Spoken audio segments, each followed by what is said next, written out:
මා සමගින් මදෙස බලා ආතරය දැනේ දැයි සිතා මා සමගින් ජීවිතේ පුරා ජීවිතේ දැනේවී පතා සතුටු වෙන තරම් ඔබ හින්දාමං ඔබ සොඳුරු සිහිනයකි සතුටු වෙන තරම් ඔබ හින්දාමං ඔබ සොඳුරු සිහිනයකි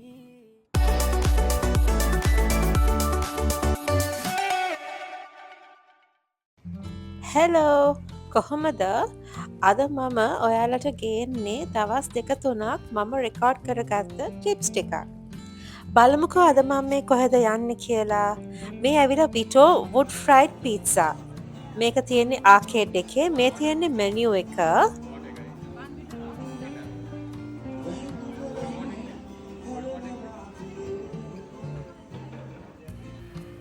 අපි පීත්ස කිව්වම ඉතින් පුංචි කාලේ ඉඳන්ම අපිට හොරු පුරුදු පීත්ස හට් එකනේ ඒ වුණාට දැන් ලංකාවේ හරියට ඉටාලියන් පීත්සාස් හදන තැන් ඕන තරම් තියෙනවා මේකත් ඒ වගේ තැනක් තමයි මේක තියෙන්නේ ආකේඩ් එකේ මේකේ ඇත්තටම පීත්සාස් හරිම රසයි පීත්ස හට් එකේ ගොඩාක් ඔයගොල්ලෝ දන්නවා ඇති පීත්සා එකේ බ්‍රෙඩ් එක කියන්නේ ඩෝ එක ලොකුවට දෙනවා ෆිලින් එක හරි පොඩ්ඩයි ඉස්සර තරම්ම දැන් මම නම් හිතන්නේ පීට්සා හට් එකේ ක්වොලිටි එකක් නැහැ කියලා මම හිතනවා මේක බලන කට්ටිය මාත් එක්ක ඒකට ඇග්‍රී වෙයි කියලා ඔයගලන්ට අපි ඕඩර් කරපු පීට්සා එක ආවම මම පෙන්නන්නම් මේකේ ඔතෙන්ටික් ඉටාලියන් පීට්සා එක වගේම ඩෝ එක හරිම තුනී හරිම රසයි ෆිලින් එක හොඳටම තියෙනවා අපි මේ ඕඩර් කරේ චීසි පීට්සා එකකුයි බාබකියු චිකන් පීට්සා එකක් ඇත්තටම එබයි මේ බලන්න මේකේ ඩෝ එක හරිම තුනී හොඳටම තියෙනවා ඇත්තටම මං හිතන්නේ මේ වගේ තැන් ඕපන් කරාට පස්සේ මේ පීත්සා හට් එකට නම් ඇත්තටම බිස්නස් අඩු වෙයි. අනිත් එක මේ පීත්සා එකක් ලොකු ගානකුත් නැහැ. මම ඔයගලන්ට මුලදී මෙනු කාඩ් එක දැම්මා. ඇත්තටම ඒ කියන්නේ මන් දන්නේ මගේ රිවිව් එක නම් ඇත්තටම මේ පීත්සා එකට මම 10 out of 10 දෙනවා. ඔයගොල්ලොත් කොළඹ ආවට එහෙම ඉන්නවා නම් මේකේ අලුත් බ්‍රාන්ච් එකක් ළඟදී නිගම්බ වලත් ඕපන් කරා.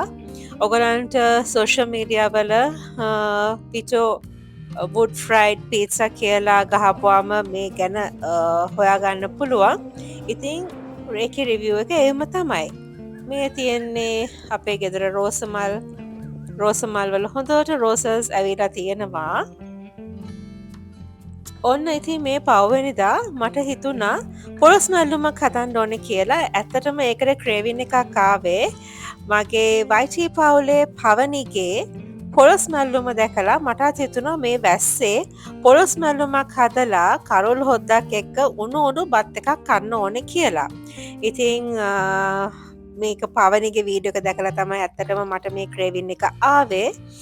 ඉතින් පොළොස් ටික ඔයගොල්ලෝ ඉතින් දන්නවා මේක හදාගන්න විදිහ.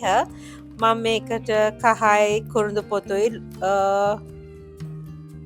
වතුර චුට්ටක් දාලා මේක තැම්බෙන්න තියලා ඊට පස්සේ පොල් මැල්ලුම මේකට කලවම් කරගත් එක තමයි කළේ.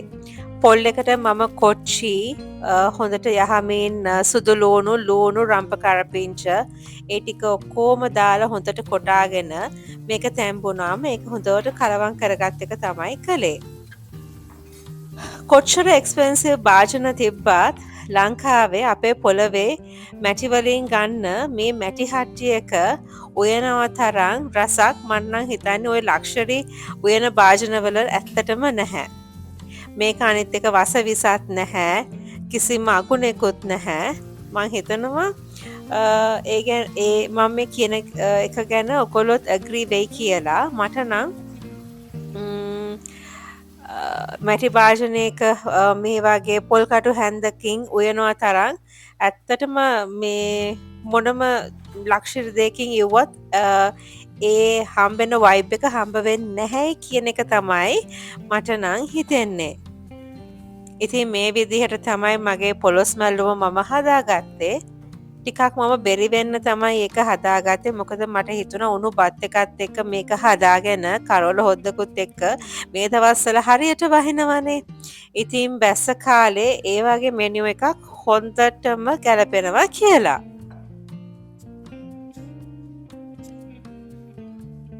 මේ ඉතින් තියෙන්නේ මගේ රසම රස පොලොස් මැල්ලුම.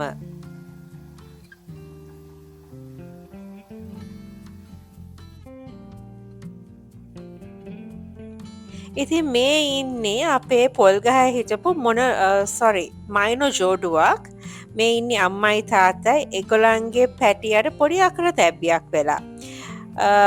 මම දැක්ක මේ පැටිය වැටිලා කකුල පොඩක් ෆ්‍රැක්ෂර් වෙලා තිබ්බේ. ඉතින් මම මේ පැටියව එක්කන් ගිහිල්ලා ඩොක්ටර් කෙනෙක් ගාව පොඩි ඉන්ජෙක්ෂන් එකකුත් ගහලා දැන් මම පෙට්ටි එක දාලා අම්මයි තාත්තටයි පේන්න මෙහෙම තියලා තියෙනවා බලන්න කොච්චර කෙනෙක් සත්තු වුණත් දෙමව්පියෝ කොච්චර කුරුල්ලා දිහා බලාගෙන ඉන්නවද කියලා. මනුස්ස ලෝකේ වගේම තමයි නේද? ඉතින් දැන් අපි මේ ඩොක්ටර් ගාවට ගිහින් ආවට පස්සේ ඩොක්ටර් කිව්වා මේ ග්ලූකෝස් වතුර එහෙම පොඩ්ඩ මේ පැටියට පොවන්න කියලා. ඉතින් ඒ මම පොවන ගමන් තමයි මේ ඉන්නේ.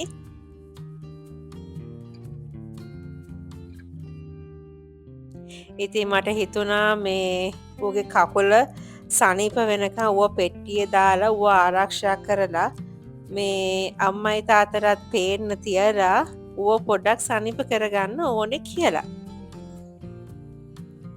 මේ පව්වෙන්දා උදේ මේ මම කිරි පොවනවා.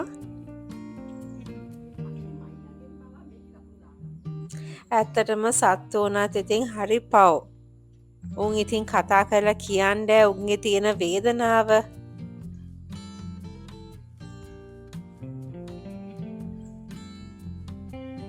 මුල් දවස්වල නම් අම්මා කොටන්ඩ එහෙම ට්‍රයි එකක් දුන්නා. ඒ වුණාට දැන් අම්මා දන්නවා එයාගේ පැටියට අපි මේ සාත්තුවක් කරන්න කියලා. ඒකින්ද අපිට අම්මගෙන් උනත් කිසිම කරදරයක් තිබ්බේ නැහැ. ඊට පස්සේ හවස් වෙලා මට හිතුණා සලෝන් එක පැත්තේ යන්න ඕනේ කියලා. සෙලෝන් 101 කඩවත කිරිබත්ගොඩ අවට ඉන්න කට්ටිය නම් මේ සෙලෝන් එක ගැන හොඳටම දන්නවා ඇති. ධනුෂ්ක ගැන. ධනුෂ්ක හරිම ෆේමස් කිරිබත්ගොඩ කඩවත ඉන්න කට්ටිය අතරේ. අනිත් එක ධනුෂ්කගේ වැඩත් හොඳයි. ඉතින් මට හිතුණා මගේ ග්‍රේ හෑ කවරේජ් එකකුත් කරලා පොඩි හෑ කට් එකක් දෙන්න ඕනේ කියලා. මොකද මම දැන් අවුරුද්දකින් විතර හෑ කට් එකක් දීලා තිබ්බේ නැහැ. මේ මම ග්‍රේ හෑ කවර් කරන ගමන් ගත්ත පොඩි වීඩියෝ ක්ලිප් එකක්. උණු කෝපි එකකුත් බොන ගමන් ධනුෂ්ක පිටිපස්සේ එයාගේ ප්‍රී ෂූට් එකක් කරනවා. ඉතින් මේ ඉන්නේ ධනුෂ්ක මගේ හෑ කට් එක කරන ගමන් පොඩි ට්‍රිම් එකක් දෙන්න තමයි හිතාගෙන ගියේ. ඒ වුණාට එයා ටිකක් වැඩිපුරත් එක්ක කැපුවා. මගේ කොහොමත් තියෙන්නේ කර්ලි හෙයා එකක්. ඉතින් ඒක හොඳ ලස්සනට ඒගොල්ලෝ එක සෙට් කරා. ඉතින් මේ තමයි මගේ ෆයිනල් ලුක් එක. අලුත් කොණ්ඩේ කොහොමද කියලා කමෙන්ට් එකක් දාන්න. ඉතින් මෙන්න මෙහෙම තමයි මගේ දවස් දෙකක් එහෙම ගෙවුනේ. එහෙනම් අදට ගිහින් එන්නම්. බයි.